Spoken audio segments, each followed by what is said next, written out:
Welcome to Boulevard 40, home of the Bible reading party. This is week 33 of reading the Bible every day. Today's scheduled reading is in the book of Job, chapters 17 through 21. According to my study guide, The Woman's Guide to Reading the Bible in a Year by Diane Stortz, I am using the New Believer's Bible, compact version, New Living Translation. After the reading, visit us at thebibleinOneYear.com for helpful resources to encourage you to read the Bible. Links to the website, Bible study guide, and other Bible related channels are in the description below. And now, the book of Job, chapter 17. Job continues to defend his innocence. My spirit is crushed, and my life is nearly snuffed out. The grave is ready to receive me. I am surrounded by mockers. I watch how bitterly they taunt me. You must defend my innocence, O God, since no one else will stand up for me. You have closed their minds to understanding, but do not let them triumph. They betray their friends for their own advantage, so let their children faint with hunger. God has made a mockery of me among the people. They spit in my face. My eyes are swollen with weeping, and I am but a shadow of my former self. The virtuous are horrified when they see me. The innocent rise up against the ungodly. The righteous keep moving forward, and those with clean hands become stronger and stronger. As for all of you, come back with a better argument, though I still won't find a wise man among you. My days are over. My hopes have disappeared. My heart's desires are broken. These men say that night is day. They claim that the darkness is light. What if I go to the grave and make my bed in darkness? What if I call the grave my father and the maggot my mother or my sister? Where then is my hope? Can anyone find it? No, my hope will go down with me to the grave. We will rest together in the dust. Chapter 18, Bildad's second response to Job. Then Bildad the Shuhite replied, How long before you stop talking? Speak sense if you want us to answer. Do you think we are mere animals? Do you think we are stupid? You may tear out your hair in anger, but will that destroy the earth? Will it make the rocks tremble? Surely the light of the wicked will be snuffed out. The sparks of their fire will not glow.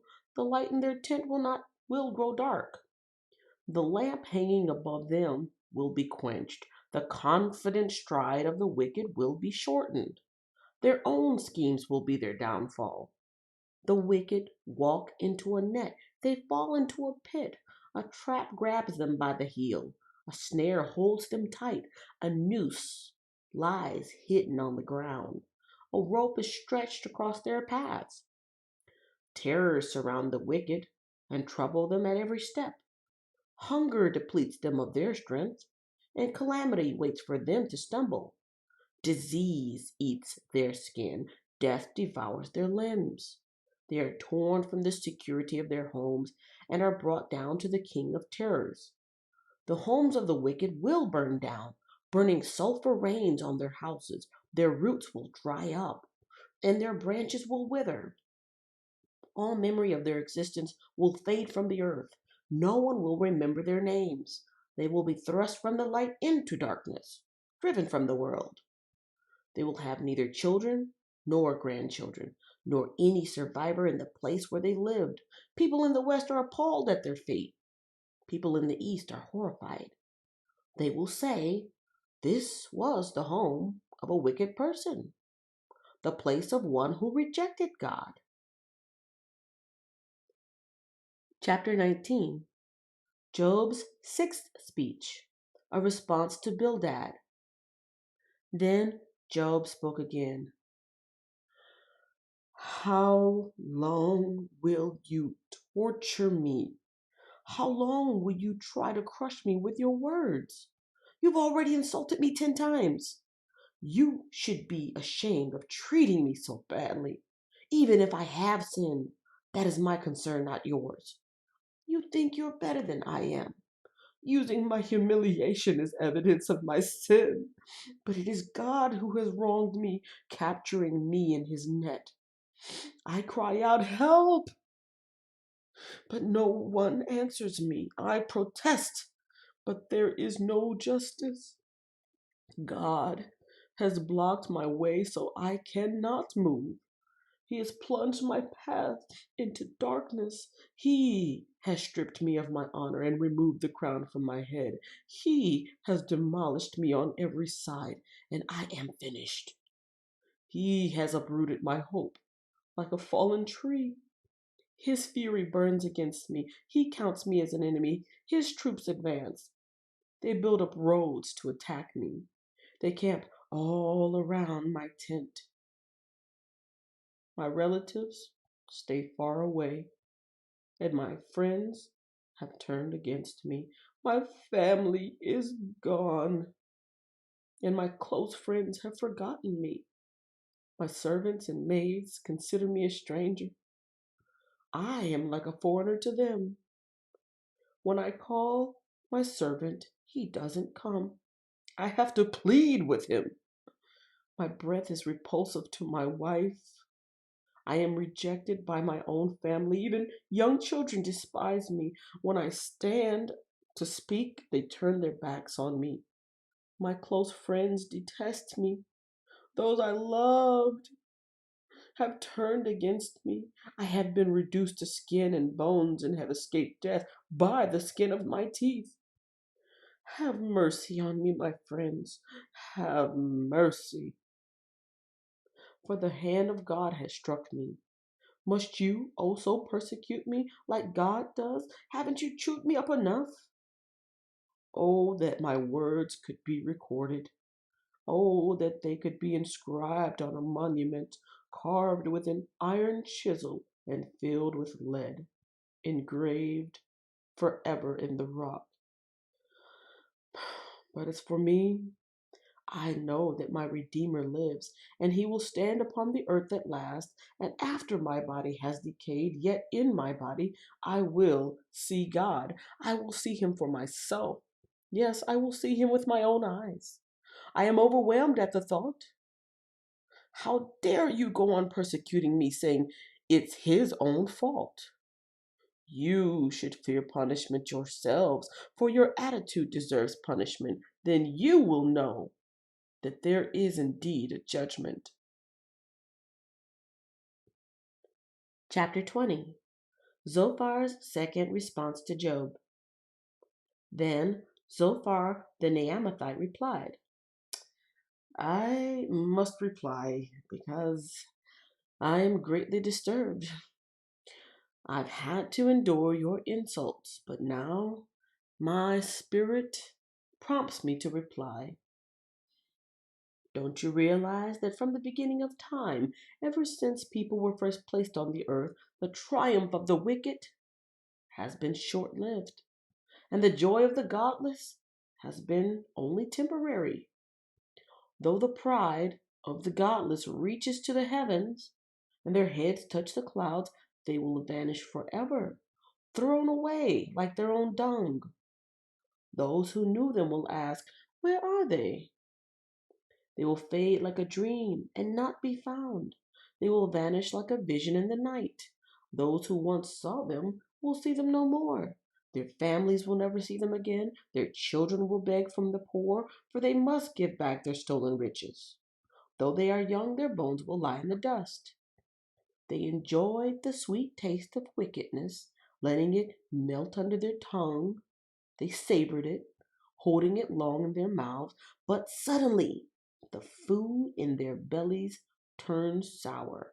A poisonous venom in their stomach. They will vomit the wealth they swallowed. God won't let them keep it down. They will suck the poison of cobras. The viper will kill them. They will never again enjoy streams of olive oil or rivers of milk and honey. They will give back everything they worked for. Their wealth will bring them no joy, for they oppressed the poor and left them destitute. They foreclosed on their homes. They were always greedy and never satisfied. Nothing remains of all the things they dreamed about. Nothing is left after they finish gorging themselves. Therefore, their prosperity will not endure. In the midst of plenty, they will run into trouble and be overcome by misery. May God give them a belly full of trouble. May God rain down his anger upon them. When they try to escape, an iron weapon, a bronze tipped arrow, will pierce them. The arrow is pulled from their back, and the arrowhead glistens with blood. The terrors of death are upon them. Their treasures will be thrown into the deepest darkness. A wildfire will devour their goods, consuming all they have left. The heavens will reveal their guilt, and the earth will testify against them. A flood will sweep away their house. God's anger will descend on them in torrents. This is the reward that God gives the wicked. It is the inheritance decreed by God. Chapter 21. Job's seventh speech, a response to Zophar. Then Job spoke again. Listen closely to what I am saying. That's one consolation you can give me. Bear with me and let me speak.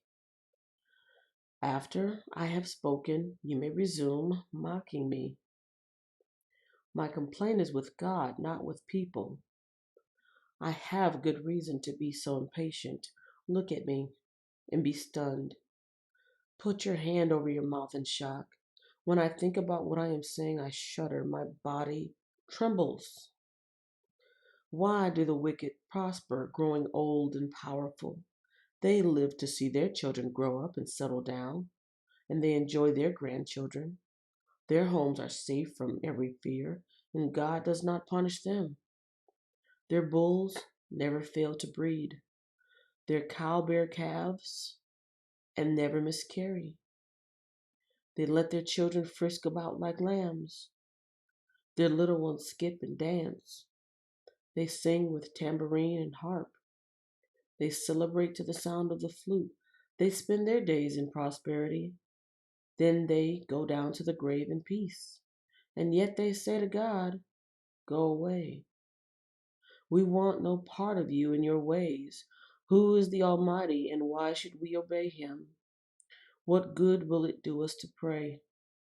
They think their prosperity is of their own doing, but I will have nothing to do with that kind of thinking. Yet the light of the wicked never seems to be extinguished. Do they ever have trouble? Does God distribute sorrows to them in anger? Are they driven before the wind like straw? Are they carried away by the storm like chaff? Not at all. Well, you say at least God will punish their children. But I say he should punish the ones who sin, so that they understand his judgment. Let them see their destruction with their own eyes. Let them drink deeply of the anger of the Almighty, for they will not care what happens to their family after they are dead.